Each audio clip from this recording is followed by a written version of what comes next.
It's a Tory Lanez and the baby Blackball. That's what it's looking like, bro, man. I think the baby sold 17,000 records, or That's streams, yeah, or so, whatever it that's is, pretty low for a major artist. Yeah. to go from like Um. 150,000 or in that range. Yeah, that's like doing independent numbers or something. To go from 150,000 that's like independent numbers. Yeah. Um, as far as Tory Lanez though, I don't think Tory Lanez is blackballed. He was actually, I didn't watch it, but I saw it as a thumbnail while on YouTube.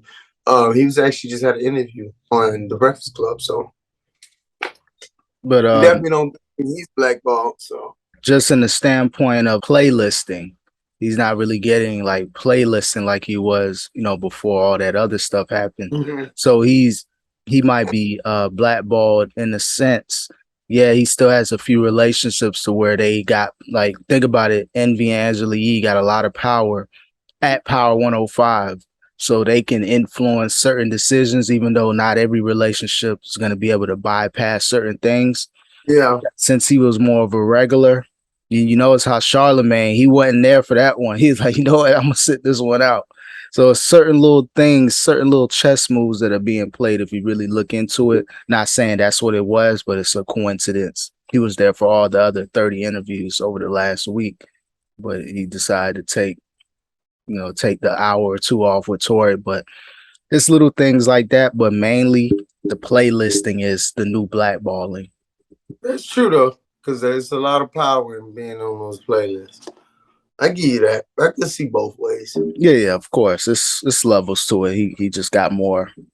He Yeah. got better relationships that are more active within the companies. So we gotta get a side by side picture for the real individuals. But go ahead and introduce us. Yeah, man. The real individuals. Episode 111, bro. We finally made it to the 111th episode, bro. Oh, that's big time. So we getting there, man. We on our way.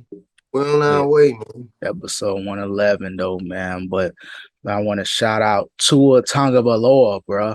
I know you Oh seen that my hit lord. on Yeah. Thursday, man. It's a I lot of was going. watching it. I was watching it live, man, and sheesh. I knew it was serious once I saw how he was stuck there and those fingers were like, I was like, oh. Those hits, and it didn't look like a bad hit, but And then it made me think about last week, though. It didn't look like the worst hit in the world. No, it was a hard hit, though. But it didn't look like the hit should have done that. But that goes to make you question what happened, what really happened last week. And should he have even been out there? And I'm a Dolphins fan, man. I'm a root for the home team to the end. So I wanted to continue this winning season. So, but at the same time, it makes you think: should he really should have been? Did did he really need to be out there this early in the season? Should he have been out there? Probably should have set the next two games out. We up 3-0. We lose them, we lose them. Let's hope not. But yeah. you know, sometimes you got to take a sacrifice, an early sacrifice for the greater good. Now that's what it's looking like. A lot of people are saying, how was he able to come back in versus the Bills when he got up and then kind of fell back down, and his teammates had to kind of prop him up. But I know one of the doctors that were doing the concussion protocols, I guess a third party doctor, was terminated, so he got fired by the NFL Players Association. Well, somebody had to get blamed, bro. But this could be running deeper, dog. I think Tua the first person to get back out on the field when he shouldn't have really been out there. Oh no! So But you he's see how in. they was proud to say, not proud to say, but quick to say, third party doctor, Yeah, like quick. Nope, no affiliation with the NFL. Third pretty party. much. Yeah, I don't know if it was someone the Dolphins hired. There's some levels to that hiring process, but based off the research I've been doing, the kind of little reading I've been doing, it looks like this whole Tua controversy is going to change that whole process. So they're going to kind of fine tune everything, Mm-hmm. tighten up the screws, and see exactly what they can do. Because every player can always finesse the system. Oh, I'm good. I can walk in a straight line. I know how old I am. I know my name, my Exactly. address. Yeah. But it maybe it's more than that, or maybe there has to be more tough decisions from the coaching staff and the medical doctors. Yeah, you might be Tom Brady or the greatest player in the league, but if you got hit like that and you're showing signs, sit it out, bro. You'll thank me in 10 years. Absolutely. So that was a major sports news, bro. I think Chris Brown got the biggest fans, bro. This man got the most stalkers, dog. His stalkers is crashing cars in his residence on top of car. How you crash a car on top of a car? I mean, he the new Michael Jackson, man. Like, I ain't seen him go crazy for nobody since Michael, man. Maybe Bieber came close, but nah, man, it's just different. Somebody's competing with him though. NBA Youngboy, bro.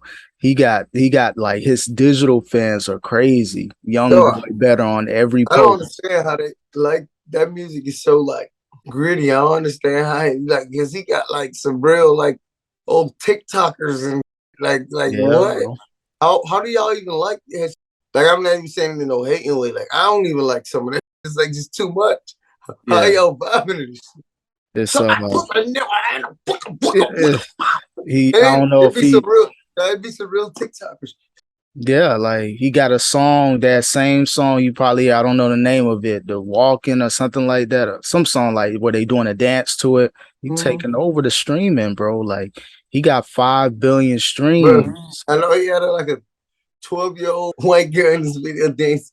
You can see her parents in the background, like official. Like are you hearing the music? They know his star power, man. Yeah, that's what it is, bro. Certain people got it. So it's making sense to take the bias out of it, like especially people who are a little bit older than us and stuff. But if you think about it, for real, take the bias out of it, because I know a lot of them really lived through that time and grew up, and some of them actually went to the concerts or something. Yeah. But listen to me when I say this. This is going to be real controversial. You ready? Chris Brown is the new Michael Jackson. NBA Youngboy is the new Tupac. I'm serious. That's a great. It's not that far yeah. back. Think about it. It's not too far off, bro. He is the new Tupac. Because if you ever hear Youngboy talk on some positive, he be trying to. Like, yeah. Like he really do. But then he go right back. He a little worse. I see Tupac was a little more 50-50 with it. Youngboy like 80-20. Yeah, and he's young. He's only like 22, so you kind of seen him grow in real time. But I could see that comparison for the new age generation. Chris Brown been talking about, that's been the conversation with Chris Brown the last 10, 15 years. But I didn't see it until more so the last maybe like 5 years or so. Like, wow, he's still here. He's still relevant. He's still putting out good. And he's keeping up with the times, but still in his own way. Yeah, he got a sound, but it can last in any year with whatever's going on in the music industry. When Chris Brown dropped, his voice, his sound is always going to do numbers, and he's feeding his fans. Yeah. He's a triple threat: sing, dance, rap. I mean, act and rap. Yeah. Yeah, he throws some bars out there too. He got some. He really do. I still can't see it though. Remember when he was going through that point where he was rapping on his own tracks too. Yeah. He could rap for real, but I could just never see it. But like, he really do got bars. Yeah, he catered to his lane. You got a great following.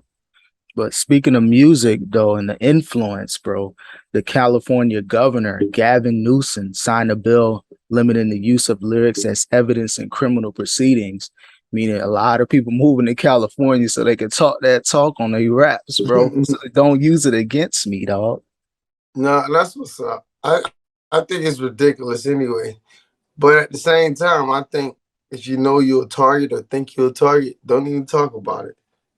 I'm talking about real events, man. Especially when you got 1 foot in and 1 foot out. Like, you definitely, like, you shouldn't be talking about it no ways. But if you kind of in the mix, bro, like, keep that stuff offline, off the gram, off the music, because you never know who's watching. Like keep it as cool as possible. If you got to be a backpack rapper, who cares, bro? Like, Don't get it twisted. I'm not condoning it. That ain't right either.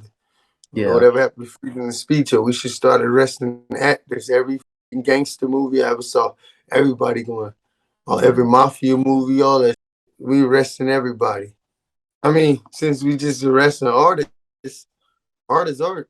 So arresting all artists. yeah, But the point I'm making is, if you know you're getting targeted, just don't even put yourself in a situation. It's not fair, for sure. yeah. That how many more people got to lose? No, That we changing lives, and then now we just destroying lives. Look at all the lives the boys are changing. YSL, yep. all them boys, man. Everybody, yeah. And speaking of YSL, even Kim K, she riding for Gunna, advocating for his release because it looked like he might just been caught up in the mix, allegedly. Like, I'm just here, I'm just an artist, I'm just trying to rap. Of course, he just an artist. You know how many people that happened to in life? You end up just with the wrong people at the wrong time. And now, what make you innocent? I'm being for real. Like, if these people did it, why you didn't? You know what I mean? Yeah, I had to kind of redefine my circle. Not even circle, just kind of knowing who you dealing with, even on a business level. But let me just take a second not to get a sad note, man. Say rest in peace. Moolah Gang, Spazz AlPacino, man. RP, man. And rest in peace, Coolio as well. That just remind you, man, live it up. Live it up for the people around you. Live it up for yourself. Just enjoy life because it's not guaranteed. Facts, bro. Real talk, man. RP to both of them, man. I had to go back and listen to that Coolio for Keenan and Kel intro. That was the childhood anthem right there. So, and the Gangsta's Paradise, you know, that Oh, one. man, that's going to always be a classic. Even people who don't really know Coolio like that, you know that song you heard. I said, hey, and they talking stupid. I'm on it. Come on, man. Oh yeah, no, Rest in peace, man. lot of That boy, classic moolah footage, Spazz. that boy was a star, man. For real, for real. Certain people like just have it and they understand people. If the average person would have seen me as crazy back then, nah. You know what I mean? And that boy was a star, man. Yeah, he had the sound and he had the look, the sound, everything. That's what I mean, like all around, bro was a star. And he knew how to network. He put himself in some rooms. Yeah, he was making moves, man. So condolences, man.